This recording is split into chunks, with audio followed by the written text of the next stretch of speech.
I will talk about how can you download music on your Audiomack app.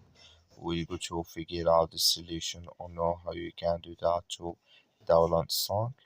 So you just follow these ways, then it's going to work with you. So all you have to do, so you just here select any music you want to download, like this music here. So it's going to you click here in this side, then it's going to show for you like this here. Click in this sign here, then it's going to show for you a list like this. You click here on download here. When you just click on it, so then you click here on watch ad in download. So then it's going to show for you ads. Then here it's going to download the video, this song on your Audiomack app.